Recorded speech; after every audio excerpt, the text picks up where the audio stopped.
Please subscribe and don't forget to press the bell icon to get notified whenever we upload a new video. Madhya Pradesh की राजधानी भोपाल में BJP विधायक Neelam Mishra media को एक पत्र पढ़कर सुनाने लगी। इस पत्र में बीजेपी विधायक ने राज्य के खनन मंत्री राजेंद्र शुक्ला पर उन्हें और उनके परिवार को प्रताड़ित करने का आरोप लगाया और दावा किया कि शिकायत करने के बावजूद उनकी कोई सुनवाई नहीं हुई। लिहाजा नाराज बीजेपी विधायक नीलम मिश्रा का दर्द मीडिया के सामने फूट पड़ा। मंत्री जी के द्वारा मेरे पति तथा मेरे राजनीतिक विरोध किया जा रहा है और प्रताड़ित किया जा रहा है। इतना ही नहीं, बीजेपी विधायक ने खनन मंत्री राजेंद्र शुक्ला पर आरोपों से जुड़ा पत्र मीडिया को भी दिया। सीएम के पास लेटर दिया, सबके पास लेटर दिया, प्रभारी जी को दिया, अमित शाह जी को दिया कि हमारे क्षेत्र में कोई सुनवाई नहीं हो रही, लेकिन आश्वासन मिला है बस। हालांकि अपने ऊपर लगे आरोपों का जवाब देने के लिए मंत्री राजेंद्र शुक्ला भी मीडिया के सामने आए। उन्होंने विधायक पर कांग्रेस में जाने के लिए जमीन तैयार करने का आरोप लगाया। आपके द्वारा कोई परेशान नहीं किया जा रहा, सवाल ही नहीं उठ रहा। अपन तो सबको मदद करने वाले लोग। लेकिन बीजेपी विधायक नीलम मिश्रा का दावा है कि उन्होंने अपने इलाके में चल रहे अवैध खनन के खिलाफ आवाज उठाई और आरोप है कि इसी वजह से उन्हें और उनके पति को पुलिस लगातार परेशान कर रही है। मध्य प्रदेश के रीवा जिले के सिमरिया से बीजेपी विधायक नीलम मिश्रा मंगलवार को विधानसभा में ये मसला उठाते हुए रो पड़ी थी, जहां उन्हें विपक्ष का भी साथ मिला। नेता विपक्ष अजय सिंह ने बीजेपी विधायक के बहाने राज्य सरकार पर हमला बोला। यदि कोई अप्रिय घटना इनके परिवार के साथ, उसका पूरा दोष मुख्यमंत्री और सरकार के ऊपर रहेगा। बीजेपी विधायक नीलम मिश्रा के पति अभय मिश्रा हाल ही में कांग्रेस में शामिल हुए हैं, जिन्हें पुलिस ने मंगलवार को एक मामले में गिरफ्तार किया था और बाद में रिहा भी कर दिया था। बीजेपी विधायक नीलम मिश्रा के गुस्से की असल वजह यही बताई जा रही है। सवाल ये कि चुनाव से पहले नेताओं का पाला बदलना आम है। हो सकता है कि पति की तरह बीजेपी विधायक नीलम मिश्रा भी कांग्रेस का रुख करने वाली हों, लेकिन उनके आरोपों की जांच होनी चाहिए जिससे सच्चाई सामने आ पाए। जम्मू कश्मीर के पुलवामा में एक एसपीओ हथियार लेकर फरार हो गया। आतंकी संगठन हिजबुल मुजाहिदीन ने दावा किया कि जम्मू कश्मीर के पुलवामा में राइफल के साथ फरार एसपीओ इरफान अहमद डार हिज्ब में शामिल हो गया। राजस्थान के डूंगरपुर में मानसून की दस्तक के साथ हुई तेज बारिश से कई इलाकों में पानी भर गया। यूपी के मेरठ में एक अवैध केमिकल फैक्ट्री में लगी आग पर दमकल की गाड़ियों ने काफी मशक्कत के बाद काबू पाया। पाटलिपुत्र एक्सप्रेस के कुछ डिब्बों में बैठे यात्रियों ने बिहार के जमुई में हथियारों से लैस 20 से 25 लोगों पर डकैती का आरोप लगाया। मौसम विभाग ने गुरुवार को दिल्ली एनसीआर में मानसून की दस्तक के साथ उत्तर प्रदेश और उत्तराखंड में भारी बारिश का अलर्ट जारी कर दिया। छत्तीसगढ़ में एक पत्रकार के परिवार से मारपीट और जान से मारने की धमकी देने के आरोप में पुलिस ने सरगुजा से बीजेपी सांसद कमल भान सिंह के बेटे को गिरफ्तार कर लिया। राजस्थान के उदयपुर में भारी बारिश से भरे पानी की वजह से लोगों को काफी परेशानी का सामना करना पड़ा। हैदराबाद की एक महिला ने विदेश मंत्री सुषमा स्वराज से सऊदी अरब की जेल में पिछले 4 साल से बंद अपने बेटे को छुड़ाने की गुहार लगाई। दिल्ली के शकरपुर में ड्यूटी से घर लौट रहे एक पुलिसकर्मी की सड़क हादसे में मौत हो गई। यूपी के गोरखपुर में भारी बारिश की वजह से सड़कों और गलियों में पानी भर गया। पुणे में सावित्री पूर्णिमा के मौके पर 30 से ज्यादा महिलाओं की चेन छीनने के मामले सामने आए। गुजरात के सूरत में एक मकान में घुसे चोर 4.5 लाख से ज्यादा की नकदी और जेवरात लेकर फरार हो गए। झारखंड के जमशेदपुर में एक लड़की ने सड़क पर एक लड़के की पिटाई शुरू कर दी। आरोप है कि लड़के ने भीड़-भाड़ वाली जगह पर लड़की के साथ छेड़खानी की थी, लेकिन लड़की ने वहां मौजूद लोगों की मदद से उसे पकड़ लिया और उसके बाद ताबड़तोड़ कई थप्पड़ जड़ दिए। सड़क पर हंगामा होता देख एक महिला पुलिसकर्मी भी वहां पहुंच गई।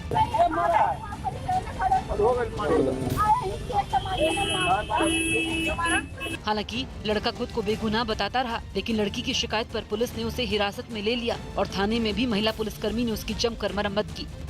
सवाल ये कि महिलाओं की सुरक्षा के लिए सामाजिक जागरूकता बेहद जरूरी है। अगर सड़क से गुजर रहे कुछ लोग भी ठहर जाएं तो छेड़खानी जैसे अपराध पर लगाम लगाई जा सकती है।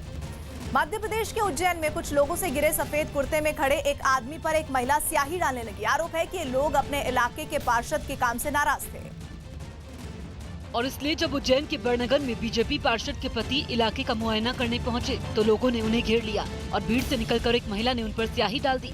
पार्षद के पति हिम्मत सिंह चारों ओर से घिरे लोगों को समझाने की कोशिश करते रहे, लेकिन भीड़ काफी गुस्से में थी। कुछ देर तक हंगामा यूं ही चलता रहा, जिसके बाद वहां लोगों की भीड़ जुट गई। पार्षद के खिलाफ लोगों ने इलाके की अनदेखी का आरोप लगाया और पार्षद के पति को घंटों बंधक बनाए रखा। सवाल ये कि लोगों ने पार्षद के सामने अपनी समस्याएं शांतिपूर्ण तरीके से क्यों नहीं रखी। कानून हाथ में लेकर लोगों के प्रदर्शन को जायज नहीं ठहराया जा सकता। दिल्ली में पेड़ों की कटाई पर मचे हंगामे के बीच एनसीआर के गाजियाबाद से कुछ अहम आंकड़े सामने आए हैं। गाजियाबाद में कुछ अहम योजनाओं को पूरा करने के लिए हाल ही में 15,000 से ज्यादा पेड़ों को काटा गया है। हालांकि ये सभी वो प्रोजेक्ट थे जो एनसीआर में ट्रैफिक के हालात दुरुस्त करने के लिए बेहद जरूरी थे, लेकिन इनके लिए हजारों पेड़ काटने पड़े। दिल्ली मेरठ एक्सप्रेस वे को बनाने के लिए करीब 11,000 पेड़ों को काटना पड़ा। गाजियाबाद में बन रहे RRTS यानी रीजनल रैपिड ट्रांजिट सिस्टम के लिए 2,000 पेड़ों को काटा गया। हिंडन नदी पर एलिवेटेड रोड बनाने के लिए 174 पेड़ों को काटने की जरूरत पड़ी, जबकि ईस्टर्न पेरिफेरल एक्सप्रेसवे को बनाने के लिए अकेले गाजियाबाद में 437 पेड़ काटने की जरूरत पड़ी। हालांकि वन विभाग का दावा है कि इनकी भरपाई के लिए 51,000 नए पौधे लगाए जा रहे हैं, लेकिन पर्यावरण के लिए काम करने वाली कुछ संस्थाओं का आरोप है कि काटे गए पेड़ों की भरपाई के दावे सही नहीं है। सुप्रीम कोर्ट से ईडी के अधिकारी राजेश्वर सिंह को झटका मिलने के बाद उन्होंने प्रवर्तन निदेशालय के निदेशक को चिट्ठी लिखकर राजस्व सचिव पर गंभीर आरोप लगाया है। चिट्ठी में उन्होंने लिखा है कि पिछले 8 साल से एयरसेल मैक्सिस और सहारा जैसे मामलों में कार्रवाई की मुझे सजा मिल रही है। सत्ता के गलियारों में दलालों, बिचौलियों और फिक्सरों को आसानी से एंट्री मिल रही है। चिदम्बरम और उनके बेटे के खिलाफ जांच की और मुझे उन्होंने बर्बाद करने में कोई कसर नहीं छोड़ी, लेकिन मुझे डिपार्टमेंट का सहयोग मिलने के बजाय कटघरे में खड़ा किया जा रहा है। नीतीश हमारे साथ जुड़े हैं। नीतीश, ये आरोप कितने संगीन है इस पूरे मामले में? एहतशाम हमारे साथ जुड़े हैं। एहतशाम, देखिए, उन्होंने ये जो बातें कही हैं उसमें कोई नई बात नहीं है। जो लेटर अब सामने आ रहा है उनके तरफ से लगातार ये बातें कही जा रही हैं कि उनको फंसाने की कोशिश की जा रही है, और क्योंकि वो सही दिशा में जांच कर रहे थे इसलिए वो सारी बातें उनके खिलाफ गढ़ी जा रही हैं, और इसीलिए उन्होंने सुप्रीम कोर्ट में एक याचिका भी दाखिल की थी। लेकिन सवाल ये है कि आज जो सीलबंद लिफाफे में केंद्र सरकार की तरफ से रिपोर्ट जमा की, उसके बाद सारा मामला उलट गया, और जो सुप्रीम कोर्ट में जो सुनवाई हुई उसमें जजों ने भी ये माना कि ये जो सीरियस चार्जेस इनके खिलाफ हैं, और कोई भी ऑफिसर जो है वो उसको एक ब्लैंकेट चिट नहीं दिया जा सकता। उनके ऊपर जो आरोप लगाए जा रहे हैं और जो तथ्य भी पेश किए गए हैं, ऐसा नहीं कि सिर्फ लिख दिया गया है, उसके तथ्य भी, एविडेंस भी दिए गए हैं, और कोर्ट ने ये मुनासिब नहीं समझा कि उसको डिस्कस किया जाए पब्लिक में। तो ये सारी बातें जो आरोप इनके तरफ से लग रहा है, राजेश्वर सिंह की तरफ से वो लेटर अब मीडिया में वो रिलीज कर रहे हैं, लेकिन ये सारी बातें वो पहले भी बता चुके हैं, और अब ये कोर्ट को देखना है कि जो उनके खिलाफ सरकार की तरफ से आरोप लगाए जा रहे हैं उसमें कितनी सच्चाई है, और कार्रवाई अब होगी, क्योंकि जांच भी होनी है। एहतशाम, शुक्रिया। भोपाल में बिस्तर पर बैठे एक लड़के को दूसरा लड़का बेल्ट से बुरी तरह पीटने लगा। आरोप है कि वीडियो में मार खा रहा लड़का एलएन मेडिकल कॉलेज का छात्र यश पाठे था, जिसने इस पिटाई से परेशान होकर 13 जून की रात खुदकुशी कर ली। लेकिन उसकी पिटाई का एक मोबाइल वीडियो अब सामने आया है। इस वीडियो में हाथ में बेल्ट लिए एक लड़का बिस्तर पर बैठे यश पाठे को पीटता दिखाई दिया। मार खा रहे यश ने उसे छोड़ देने की गुहार भी लगाई, लेकिन आरोपी लड़का उसे लगातार पीटता रहा। हाथ नीचे कर। भाई मत मार यार। मार रहा हूँ क्या? ये तो देखो मजाक कर रहा हूँ तेरे से। भाई मर जाऊंगा यार, मत कर यार प्लीज। इसके बाद वीडियो में एक लड़की की आवाज भी सुनाई दी, जिसने मार खा रहे यश पाठे से सबके सामने कुछ कबूल करने को कहा। सबके सामने बोलेगा चल के? खत्म करवाएगा, छोड़ दूंगा ये।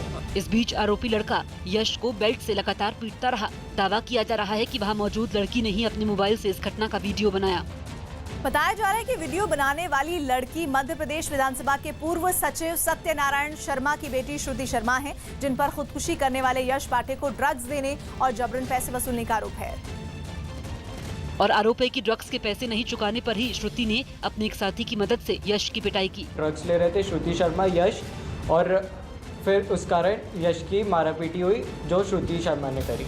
खुदकुशी से पहले का वीडियो सामने आने के बाद पुलिस ने 5 छात्रों के खिलाफ केस दर्ज कर 2 आरोपियों को गिरफ्तार कर लिया। ये पूरी एक गैंग है जो ड्रग्स लेती है, मारपीट कर देती है। छात्र की खुदकुशी के मामले में ड्रग्स की बात सामने आने के बाद पुलिस कॉलेज में ड्रग्स रैकेट के नजरिए से भी मामले की जांच में जुट गई। सवाल ये कि मेडिकल और इंजीनियरिंग के छात्रों का ड्रग्स रैकेट में शामिल होने की घटना गंभीर है और इसकी जांच पड़ताल होनी बहुत जरूरी है। इस मामले में परेशान छात्र के आत्महत्या करने से मामले को और गंभीर बना दिया जा गया है, जिसकी जल्द से जल्द जांच होनी बहुत जरूरी है और आरोपियों के खिलाफ सख्त कार्रवाई भी इस मामले में जल्द हो, इसकी उम्मीद की जानी चाहिए। प्रधानमंत्री मोदी गुरुवार को यूपी के संत कबीर नगर जाएंगे। पीएम मोदी गुरुवार को यूपी के संत कबीर नगर में एक रैली करेंगे और सूफी संतों से मिलने मगहर भी जाएंगे, जहां संत कबीरदास ने आखिरी सांस ली थी। सूत्रों के मुताबिक लोकसभा चुनाव को ध्यान में रखते हुए यूपी में योगी सरकार जल्द ही परफॉर्मेंस के आधार पर मंत्रिमंडल में फेरबदल कर सकती है। मलेशिया की पुलिस ने भ्रष्टाचार के आरोपों का सामना कर रहे पूर्व पीएम नजीब रजाक के 6 ठिकानों पर छापा मारकर 1800 करोड़ से ज्यादा की संपत्ति जब्त कर ली। भारत ने पाकिस्तान हाई कमीशन को इस दावे को खारिज कर दिया, जिसमें कहा गया था कि ईद के मौके पर विदेश मंत्री सुषमा स्वराज की तरफ से आयोजित पार्टी में पाकिस्तान के हाई कमिश्नर को न्योता नहीं भेजा गया। गुरुवार को राष्ट्रपति रामनाथ कोविंद अपने यूपी दौरे में IIT कानपुर के दीक्षांत समारोह समेत कई कार्यक्रमों में हिस्सा लेंगे। 3 दिन के भारत दौरे पर आई UN में अमेरिका की राजदूत निकी हेली ने दिल्ली में हुमायूं के मकबरे का दौरा किया। Makes my heart happy to be back in India. आम आदमी पार्टी हरियाणा के मीडिया इंचार्ज सुधीर यादव ने बताया कि अगले साल 2019 में होने वाले विधानसभा चुनाव के समय प्रदेश अध्यक्ष नवीन जयहिंद पार्टी के CM उम्मीदवार होंगे। कांग्रेस नेता मल्लिकार्जुन खड़गे ने महाराष्ट्र के प्रभारी की जिम्मेदारी संभालते हुए केंद्र सरकार के 4 साल के कार्यकाल को अघोषित इमरजेंसी बताया। सुप्रीम कोर्ट ने तमिलनाडु में AIADMK के 18 विधायकों को अयोग्य ठहराए जाने के मामले को सुप्रीम कोर्ट में ट्रांसफर करने से इंकार करते हुए मद्रास हाईकोर्ट में ही सुनवाई के लिए एक और जज की नियुक्ति कर दी। मां बनने वाली कामकाजी महिलाओं के फायदे के लिए बनाए गए मैटरनिटी बेनिफिट अमेंडमेंट एक्ट की वजह से महिलाओं के लिए नौकरी के मौके लगातार कम हो रहे हैं। ये दावा अंग्रेजी अखबार टाइम्स ऑफ इंडिया में छपी एक रिपोर्ट में किया गया। एक सर्वे के आधार पर तैयार की गई रिपोर्ट में दावा किया गया कि मैटरनिटी लीव से जुड़े कानून में संशोधन की वजह से इस साल देश भर में महिलाओं के लिए 1 करोड़ 20 लाख नौकरियां कम हो सकती हैं। करीब 300 संस्थानों पर किए गए सर्वे में इस साल महिलाओं के लिए 11 लाख से 18 लाख तक नौकरियां घटने का अनुमान जताया गया है। सर्वे में बताया गया है कि पिछले साल 60 लाख महिलाओं के लिए नए रोजगार के मौके बने, लेकिन मौजूदा साल में रोजगार के नए मौके बनने की बजाय पहले से मौजूद रोजगार में भी 50 लाख की कमी आ गई। केवल जनवरी 2017 से अप्रैल 2017 के बीच 24 लाख महिलाओं ने नौकरी छोड़ दी। लंदन में कुछ लोग हाथ में पोस्टर और झंडे लेकर पाकिस्तान के खिलाफ नारेबाजी करने लगे। पाकिस्तानी सेना और बलूचिस्तान से होकर गुजरने वाले चीन पाकिस्तान इकोनॉमिक कॉरिडोर के खिलाफ बलोच लोगों ने प्रदर्शन किया और चीन के दूतावास के सामने खड़े होकर बलूच लोगों ने पाकिस्तान और चीन के खिलाफ नारे लगाए। इस बीच प्रदर्शनकारियों ने POK में बन रहे चीन पाकिस्तान इकोनॉमिक कॉरिडोर का भी सख्त विरोध किया और चीन पर पाकिस्तानी सेना को मदद देने का आरोप लगाया। Pakistan is committing human rights violation in Balochistan and China is basically crime partner of Pakistan, helping Pakistan to commit these crimes. चीन पाकिस्तान इकोनॉमिक कॉरिडोर के विरोध के अलावा बलूच लोगों ने पाकिस्तानी सेना के खिलाफ भी आवाज बुलंद की और पाकिस्तान से आजादी की मांग की। पाकिस्तानी सेना पर बलूच आंदोलन से जुड़े लोगों को अगवा करने का भी आरोप लगाया। सवाल ये कि बलूचिस्तान में पाकिस्तानी सेना के जुल्म से लोग बेहद परेशान हैं और जुल्म में चीन भी अब बराबर का हिस्सेदार हो गया है, जिसकी वजह से बलोच लोगों का सब्र जवाब देने लगा है। ऐसे में लोग पाकिस्तान से छुटकारा चाहते हैं और दुनिया भर में प्रदर्शन कर आजादी की मांग कर रहे हैं। झारखंड के गोड्डा में 2 पुलिस वाले एक दंपत्ति के साथ सड़क पर बदसलूकी करने लगे। आरोप है कि पति को जबरदस्ती थाने ले जा रहे पुलिस वालों ने उसकी पत्नी के साथ मारपीट की, जिसका वीडियो सामने आने के बाद हंगामा मच गया। वीडियो में साफ दिखा कि सादे लिबास में 2 पुलिस वाले एक आदमी को पकड़ कर ले जाने लगे।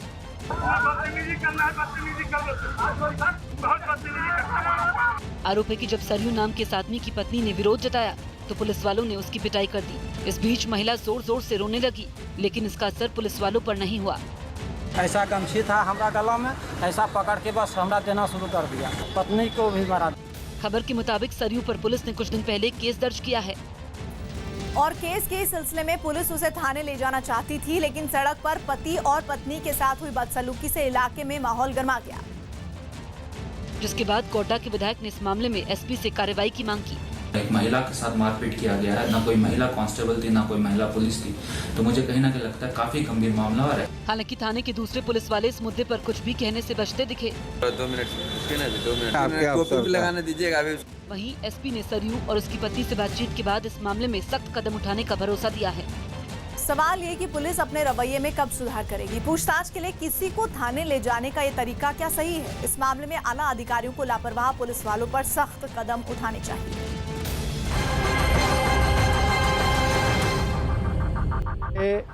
2016 का है और मुझे कैसा मिला,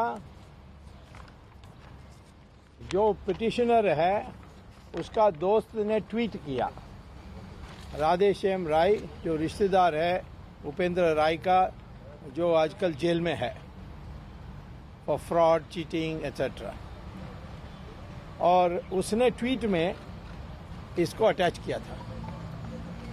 तो मिनिस्ट्री ऑफ फाइनेंस ने सील्ड कवर में दिया हर AW रिपोर्ट 2 पेज का, और उस 2 पेज में आप देखोगे तो सिर्फ एक 3 लाइन का पैराग्राफ है राजेश्वर सिंह के बारे में।